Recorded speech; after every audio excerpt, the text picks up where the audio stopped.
Now for the fun part. Let's go over these arguments one by one, starting with the first argument that science has a definitive answer. Science is freaking amazing. I love studies. I love reading them. I think anyone who has read studies will very quickly understand that science is rarely cut, dried, and tailored to a specific ideology.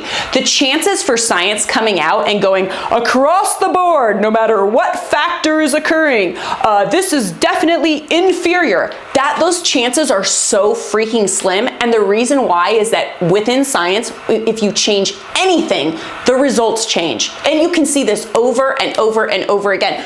Males from the ages of 40 to 45 showed this type of aggression, but when they lived in a household with another male between the ages of 20 to 23, aggression dropped such and such percent. There's always those factors that completely change the results. So I know it's exciting to think that a couple studies can completely prove your ideology right, but that is simply not the case. And let's look at the study that is often thrown around right now, the 2020 study that was done in the UK, showing that in 5 days, positive reinforcement methods were more effective than e-collar use.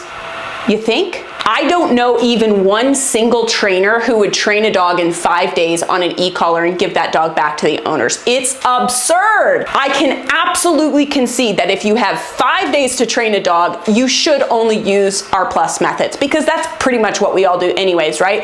Those first few days are just making sure the dog's super comfortable, confident in their new area. We're teaching them slowly. We might have them wearing it, but we're not using it. That's what stood out about that paper the most to me, and was kind of the most offensive, that any trainer, regardless of what camp, could look at that and think that was some sort of definitive answer. It's so absurd that a year later, another scientist and their team in New Zealand posted a rebuttal to this. They pointed out their issues with it. Primary reason, dogs who predate typically don't do it in front of the owner, and in over 70% of the situations that were set up, the owners were right there, or the handlers, and the animals were in pens, and there was a long line on. So it does not even come close to testing a dog who's in the middle of a chase. I think any balanced trainer is going to be shocked if you can get through R+ methods in a reasonable amount of time a dog who recalls off wildlife. We just aren't seeing it. That's the issue. Throughout the years, academia has a history of at times misleading people, either for ideology reasons or for money.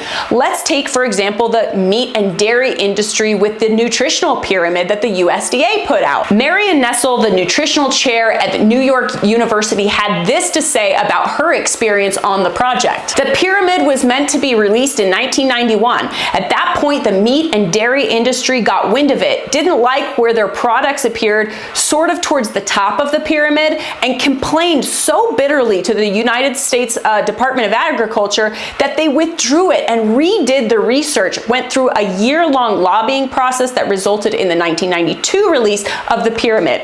It was already incredibly political right from the outset. How long were veterinarians telling people they needed to do a parvo combo shot yearly? From my understanding, research came out nearly a decade before the American Veterinary Medical Association started recommending changes. The research I'm talking about showed these dogs that had gone through their puppy vaccines, had another one at a year, they were protected often for a decade. So each yearly vaccine was completely useless.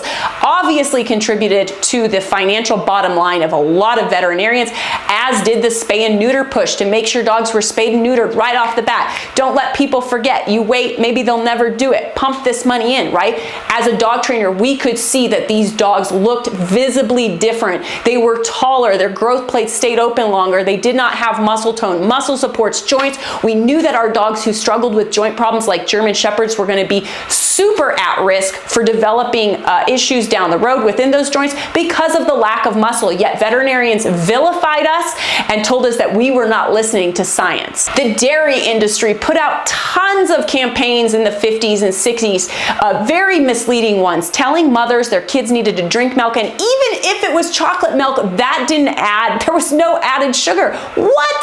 Come on, there's a reason kids love chocolate milk, right? It's full of sugar. There has been situation after situation where unfortunately science isn't biased, but the people setting up studies and interpreting it are. They're under pressure from their boss, or they're under pressure from the industry to show a certain type of result, and that we have to acknowledge. There's no way to look at history and not acknowledge that. So for us to be a little skeptical of the maybe couple studies that have come out specifically addressing e-collars, I think is totally justified. Finding the full truth out about nearly anything is a long process that's done over multiple studies and typically over a big period of time, so you can see the effects of that trend on the population. Of course, correlation doesn't mean causation, and it doesn't mean that simply because owner relinquishments rose during the time of the R+ movement, and so did dog bites, emergency room visits due to dog bites.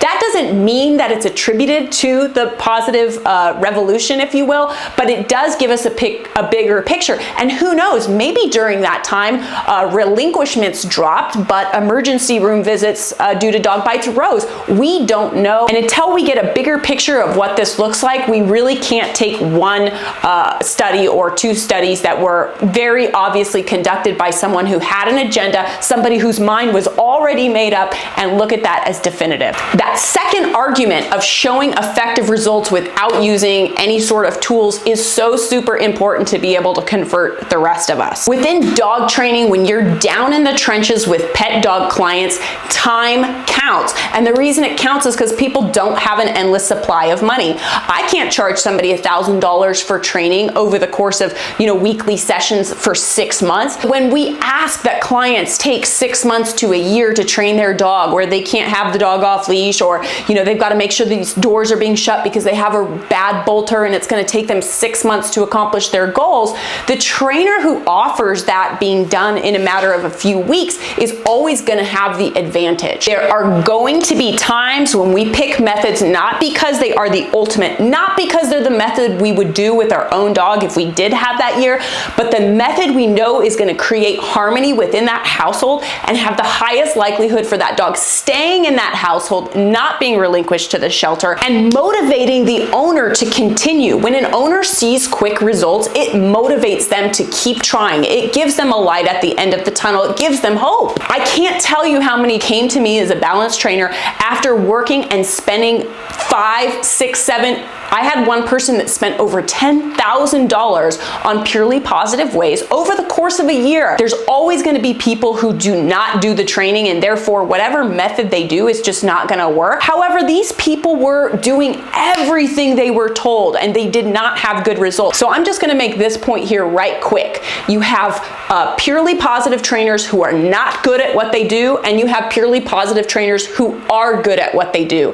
The guarantee that the community is going to have access to both is not great. I know in my area there were maybe a couple other trainers that I would refer to. This is about keeping dogs in their home. We know owners are typically not able to put in a ton of time, so the methods we choose have to be something that satisfy the owner. The third argument, and I think the most important for balance trainers, is that it does go horribly wrong. At what rates does it go horribly wrong? I don't know, but I certainly know it does. Trainers should not be using compulsion before they have mastered reinforcement-based methods. When I have somebody come train with me that I'm coaching, if I see they're on their leash and they're pulling on it or they're using their button, that's it. No more leash, no more e-collar until you're really good with reinforcement and you understand all the things you can do with reinforcement. And that's because trainers who originally have been taught with more old school methods, they typically are not good at reinforcement because they've been allowed to skate by on this crutch of the leash. So if you're teaching new people, if you're teaching trainers, you absolutely should be focused on reinforcement-based methods to the point where I would argue they're not allowed to have a leash on the dog, they're not allowed to have the controller. The difference with pet training, and specifically what I did, is I did all board and trains. I would do occasional private training, but ultimately I want to be able to work on that dog because I think dog training is actually pretty difficult. And just like taking my car to the mechanic, I don't take my car to the mechanic and have them teach me how to fix it, right? That would take a lot of extra energy and effort. I also, if I wanted to go start horseback riding, I don't start on a horse that has no training. I start on a fully trained horse. So giving a dog back to somebody who's fully trained, it just means they have to have less knowledge overall, because reinforcing the training is a lot easier than implementing it. So 100% I give you that. It can be used so horribly wrong. That is an absolute good point for the purely positive side. I would, however, say this: my discontinuation of using an e-collar has zero effect on the bad trainers. Just like with the breeder. If you have a good border collie breeder and a bad border collie breeder, if the good one shuts down, it doesn't affect the bad one at all. The bad one keeps pumping out dogs that aren't health tested and having dogs in horrible living conditions. But I absolutely take on that responsibility when I'm educating others, and I take it very, very seriously. The fourth and final argument is that it's unethical. And with this one, it's really, really hard to even begin, because throughout the history of time, and even just in our time today, every single human being has a different ideology, just even if it's just ever so slightly. You go to a different part of the world and you'll be more likely to be this part of this ideology or that ideology. And what we consider ethical or unethical changes greatly from decade to decade and from region of the world. So this is just a very tough thing. Of course, I have my moral compass. I absolutely have my moral compass, and my position is, if I'm watching my deer interact and one of them whacks the other because they were eating, I don't think that's torture or pain. I don't think a lot of the corrections that are used in nature are torture or pain, and nor do they affect the animal emotionally. It's not like, you know, the animal gets a little correction from its mom and it just goes and like shuts down in the corner. And that's what the R+ movement would make you think, that one correction just destroys every bit of emotion. Every dog is different, of course. In nature, we see instances of an animal having a consequence over and over and over and over again. It's in our own life, but somehow there is this ideology that dogs, as a special species maybe, deserve to live in a utopia where the word no is completely taken out. Now, the problem with that is we don't actually know what the consequences for taking that no completely out of an animal's mindset. The same kind of argument is happening within child rearing. Those are two close parallels that kind of have gone side by side through time. As child rearing and ways to raise your kid have gotten kinder and sweeter, so has dog training. I'm not saying that's a bad thing, but there are people who would argue today there are more people in their 20s and 30s on anti-anxiety medications, unable to handle life's stress than ever before. And I don't doubt that there's a possible connection with rearing your kid, never saying no, never putting boundaries down, and letting them understand, hey, even though you have nothing to gain in this situation, there's nothing to gain, you're still not allowed to make that choice. So saying that some of the stuff we're doing is unethical, I think the vast majority of people, let's say the general public, if they're watching, they are not going to think that's torture or pain.